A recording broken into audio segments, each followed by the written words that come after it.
Hello and welcome to Mandic Reviews. Today in our Dragon Ball character analysis, we'll be discussing someone who might possibly be the most popular character in the entire Dragon Ball franchise. That's right, today we're going to be talking about the Prince of all Saiyans, Vegeta. Yes, Vegeta is probably the most discussed character in the series. The question is, why? Well, let's take a look. When we first meet Vegeta, he's arrived on Earth searching for the Dragon Balls, hoping to harness their power to achieve immortality and become an unstoppable warrior. With the Saiyan race all but extinct due to the supposed collision with an asteroid, Vegeta is really the last of a royal line of a proud race that is a little more than a memory. Interestingly, Vegeta doesn't seem particularly bothered by this. Rather, he seems just as determined to achieve his goals. We see him as an arrogant, ruthless, and cold individual. He looks down on other races as inferior and enjoys toying with the Z-Fighters as they wait for Goku's arrival. Nothing seems to shake his composure until our hero arrives. Until Nappa is defeated, we lose any doubts that Vegeta is a villain we can't take seriously. Seeing Nappa's failure is inexcusable, and Vegeta kills his longtime companion, bringing the Saiyan race even closer to extinction. The ensuing battle rages and Vegeta's pride slowly begins to break down. As Goku's strength and abilities continue to match his own, the Saiyan Prince begins to question his beliefs that he is truly the greatest warrior in his race. Though it takes 4 of Earth's defenders to take him down, Vegeta is forced to retreat. Though his body will heal, his pride suffers a terrible wound.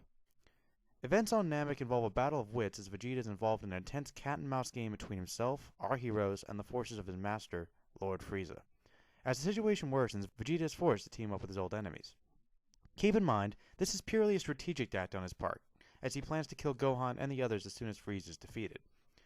When Frieza finally decides to take matters into his own hands, a series of transformations and power-ups bring the two face to face. Though Vegeta believes he has achieved the ultimate power, he realizes quickly that he's still nothing compared to the mighty Frieza. Dying of his wounds, Vegeta confesses to Goku the secrets of his past. It is here we see for the first time that Vegeta might have some tiny amount of good within him. We learn that the Saiyans worked for Frieza's empire and were in fact some of his most powerful warriors. However, Frieza grew to fear the Saiyans and wiped them all out, including Vegeta's father. Adding insult to injury, Frieza allowed Vegeta to live as little more than his slave. Vegeta weeps as he explains this, not only due to his own death, but also knowing that the only Saiyan who can defeat Frieza is someone he believes to be a low-class warrior not fit for the duty. This death scene was very moving for me as a child, and even now as an adult viewer. Still, this is DBZ, where our wonderful plot devices, the Dragon Balls, bring Vegeta back to life, though this was more of an afterthought than intentional on the part of our heroes. It's at this point that we really begin to see Vegeta go through a number of steps in development for the first time. For a moment, when it is believed that Goku and Frieza have both perished, Vegeta seems content to be the most powerful warrior alive. However, when it is discovered Goku has survived and is somewhere out in space, Vegeta undergoes his first noticeable change. With Goku having achieved the Super Saiyan level, everything Vegeta believes about himself comes into question. He becomes obsessed with the concept of the Super Saiyan, and is determined to find Goku to learn how he gained the power when Vegeta, the Prince of all Saiyans, could not. Later, when Frieza, Goku, and Trunks arrive on the scene, Vegeta seems to simply want to focus on getting past the crisis of the androids, still with his primary goal to ultimately defeat Goku and regain his honor. With this saga came with it many new dynamics for Vegeta's character. Firstly, the relationship with Bulma. Though this isn't really explored much, we do get the sense that there is chemistry between the two. It seems that for whatever reason, Bulma forgives him for his atrocities and sees something within him. Or she was just overcome by his Saiyan sexiness. Beats me. Anyway, this relationship is brief and seems to recede to the background as Vegeta finally achieves his goal of obtaining the Super Saiyan level. He believes he is unstoppable until he is defeated by Android 18, giving his pride another blow.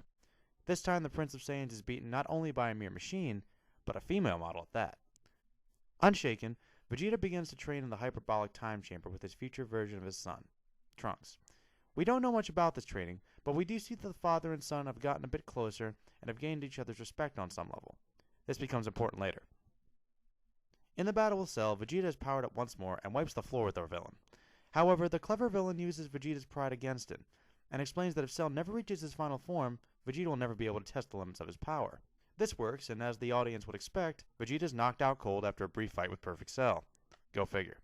As the saga draws to a close, Cell seems all but defeated, having been destroyed by his own self-destruct bomb, taking Goku along with him in a powerful sacrifice. Yes, Goku is Jesus. However, Cell returns and fatally wounds Trunks.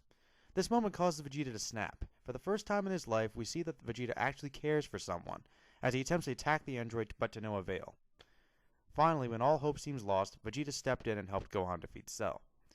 With Goku now seemingly gone for good, Vegeta has no real drive to continue as a warrior and swears that he will never fight again, as his only real motivation was to defeat Goku in combat.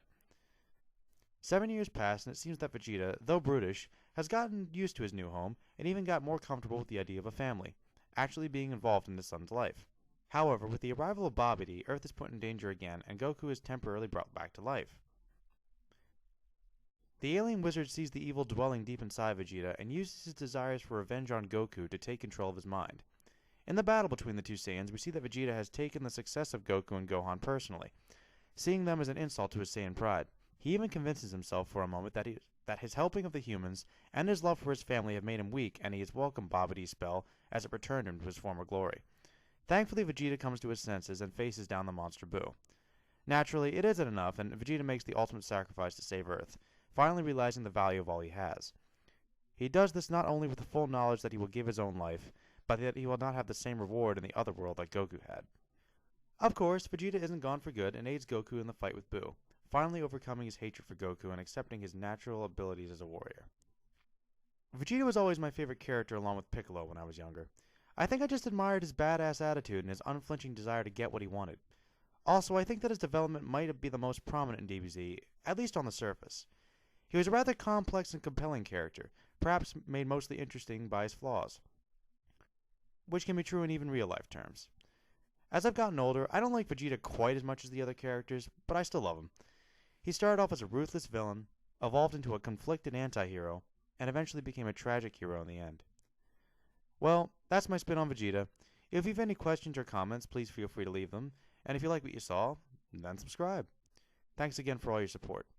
This is Manduke signing off again. Until next time.